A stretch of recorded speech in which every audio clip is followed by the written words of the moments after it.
Put your hands together for Patrick Cunningham.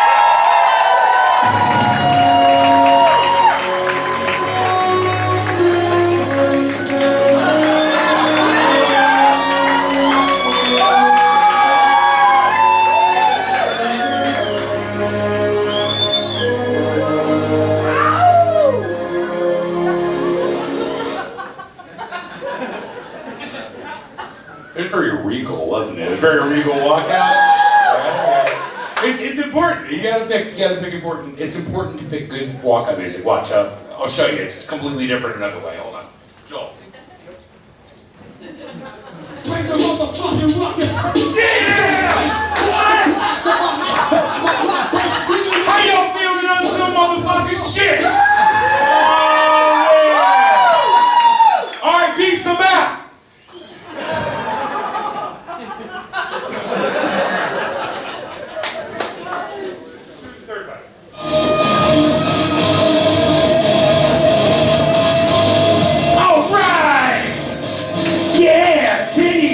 Girls, I don't know. That's what rock and roll comics do. Yeah, I don't know.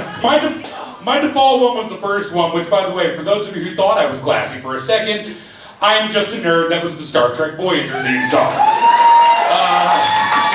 Yeah.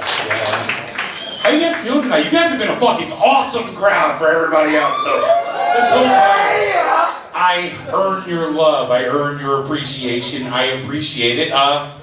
As I just mentioned, I'm a big Star Trek fan. I'm a little bit of a Trekkie.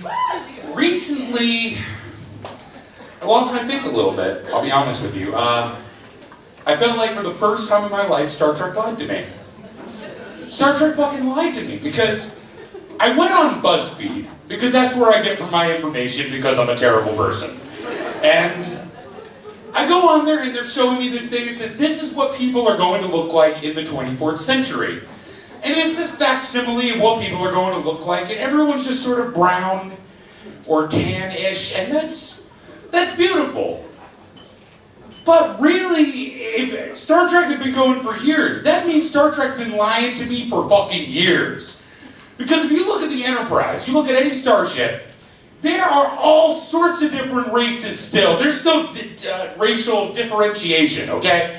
You know, there's still white people and black people. There's Indian, casino and 7-Eleven. There's all sorts of, and that means essentially, what I think is so cool about that is this conversation can still happen. Hey, Commander Riker, these are my brothers, Crayon and Tradarius LaForge. And I think that's cool. You gotta keep that uniqueness. It's a really good thing. I don't know. So current events. Let's do it. Let's do current events. Weed's legal in DC. Weed's fucking legal in the nation's capital. And that's a big deal. And the reason that's a big deal to me is I can finally enjoy the Smithsonian. I think that's a really good idea, right? Because, it used to be you go to the Smithsonian. I'm not an uncultured bastard. You go and you walk in, you're like, oh, look, the Spirit of St. Louis. Charles Lindbergh flew that. His kid got taken away. That's bullshit, right? Kidnapped. Anyway, never solved the mystery. I don't know. Really? Seinfeld's puppy shirt? That doesn't deserve to be in the same museum. But now? Oh, it's an entirely different sport. You smoke some weed, you go to the Smithsonian, you're like, oh, there's an airplane. Dude. Puppy shirt. Dude. Kramer, right? Kramer? Remember when he did just bust up in there. Oh my God. Man, so I'm broke. I'm broke as shit, y'all. Let's talk about it. I'm gonna get it off my chest. Some other broke motherfuckers around here? Excellent. I was so broke recently that I ran out of deodorant and did not have deodorant replacement money. Has that ever happened to anyone else? Yeah. Did you do the gold bond trick? Anyone do the gold bond trick? Oh, I'm gonna teach you. Life hack time. You like those things. Here's a life hack for y'all. You run out of deodorant. If you ever get to this point, 1, question your life decisions. 2, you take the gold bond, you hit the hot spots, it'll keep you high and dry all day. Warning, It is called Gold Bond medicated powder for a reason. Because it smells like an old folks' home. Okay? It does. It does. Oddly, I'm working and all throughout the day, I had like 3 or 4 different women walk up to me like, you smell good. I was like, I didn't know how to react. I was like, thank you. Powdered my balls. Thank you for noticing. Cause this isn't something that women hit on often. I look like hipster Fred Flintstone. I look like if Seth Rogen and Lou Ferrigno had a baby. It's a very distinct look. I get told all the time by Southerners, they always tell me, they're like, oh, I love your accent. I just love you. You have an accent. I'm like, we won the Civil War. Technically, you have an accent. But that's okay. That's all right. That's fine. I've come to embrace Southern expressions, like words they don't have anywhere else. One of my favorite ones I heard recently was I walked out of my friend's house and it was really sunny, but it was raining, just drizzling a little bit. I said, oh, it's a sun shower. And she goes, what are you talking, what, a sun shower? I said, yeah, it's a sun shower. And she goes, no, that's the devil's beating his wife. That's a thing. Apparently that's an expression. I didn't know. I was like, okay. I'm going to go with mine. I think mine's better. You know, because yours acknowledges there's a devil, and I'm not doing that one. Look, I'm not just ragging on Southerners, we do it too. For example, did you know that New Yorkers have a completely different definition and use of butt fucking? Did you know that? I'll use it in a sentence for you. Hey, Gino. Hey, it's Tony. Hey, how's it going? Man, I was gonna get over there by 5, but fucking, I couldn't get over there. And I wasn't able to get to the train. This fucking skank wouldn't get out of my bed, but fucking, we were butt fucking. Yeah, it's a strange thing. So, I'm pro-gay marriage because I'm a decent person. There you go.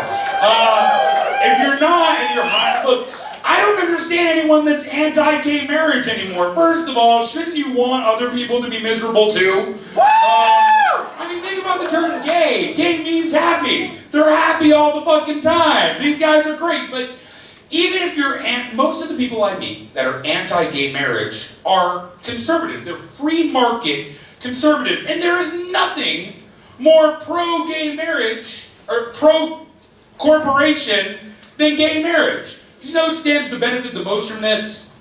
Men's Warehouse. Okay? Think about it, right? Because all these guys, they're all going to be getting married.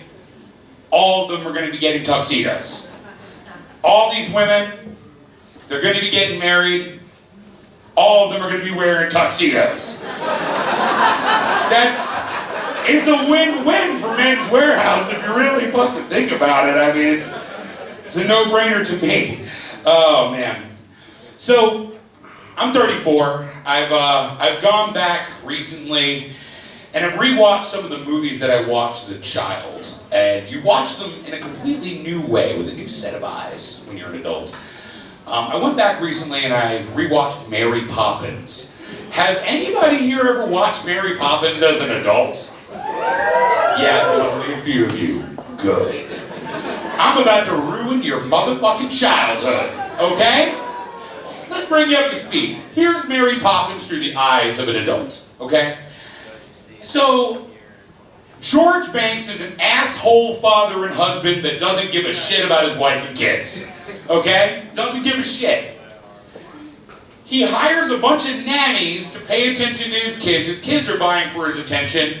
So, needless to say, they act out and they can't keep any of these bitches employed, okay?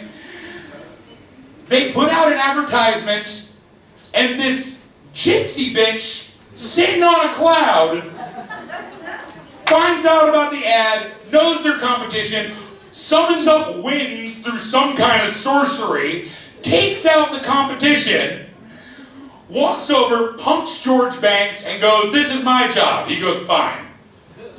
The first thing she does, she goes upstairs and she gives these fucking kids drugs. It's the first thing she does.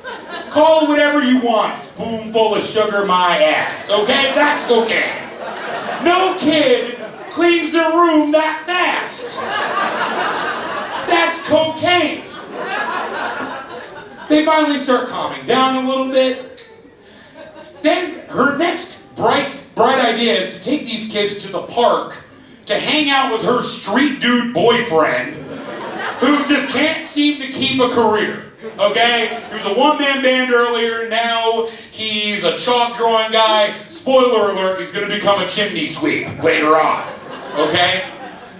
So she takes these kids there, and they jump into the chalk drawing, and they're dancing around with tuxedoed penguins and riding carousel horses, and it's a jolly holiday with Mary. That's acid. That's LSD. Clearly, you don't even have to have done LSD to know that that's LSD. You're like, I've seen movies about that.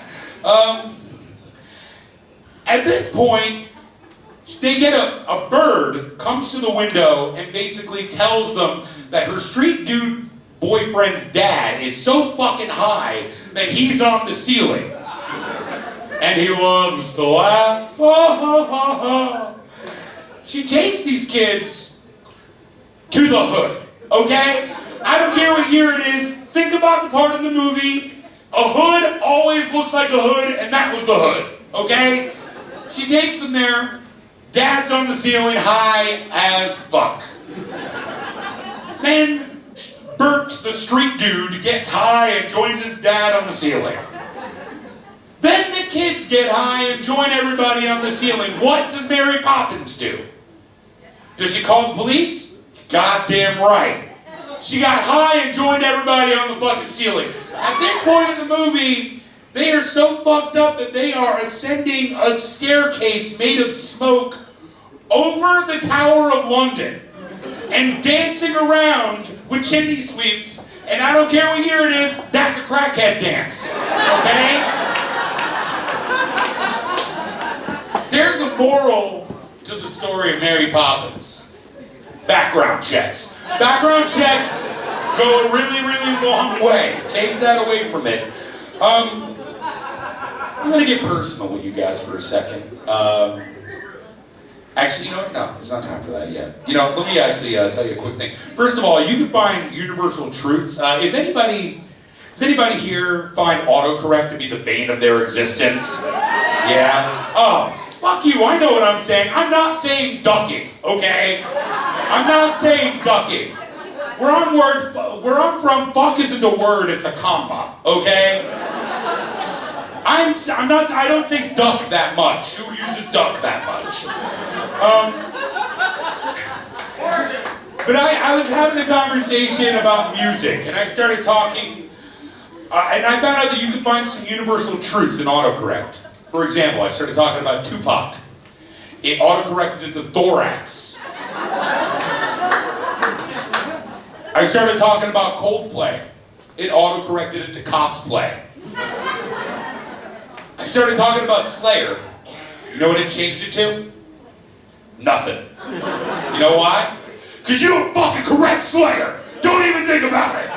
Don't even think about it. They are that hard. They're that fucking hardcore. Okay.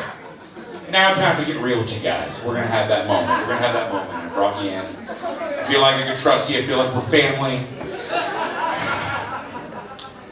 I'm gonna tell you guys about my grandma passing. It's pretty serious. Yeah, I know. It's about that time. Don't worry. We'll get there together.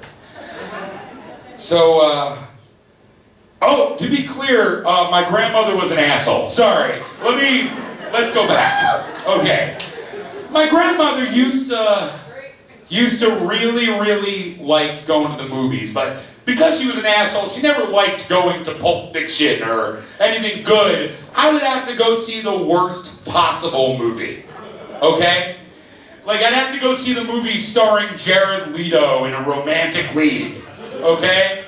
So we would go, And I remember when I was 14, she had me bring her to see That Thing You Do. Do you guys remember that movie? Yeah. You remember it well? You remember it fondly? I don't. I definitely don't. She did, and I humored her. And so she bought me the soundtrack for Christmas. So Christmas, she'd be like, Patrick, will you dance with me to that song, to That Thing You Do song? I love it. And I was like, sure, every day you're doing that thing. It was with this enthusiasm. You do. Da, da, da, da, da, da, da. And I'm 15, I'm 16, I'm like a fucking posed out punk rocker with my Chelsea girl girlfriend sitting over there, and I gotta look cool in front of her. Patrick, will you dance with me to That Thing You Do song? Oh, God. Every day you're doing that thing. So a couple years go by, and I get the call. Patrick, I don't think she's gonna make it through the night. You might want to come see her. So I go up there, and she's like, Patrick, do you still have That Thing You Do CD? I said, I do, Grandma, I do. She goes, you fucking pussy. Anyway, my name is Patrick Cunningham. That is my time. You guys have been fucking awesome, and I love you all very, very, very much, Epic. Good night.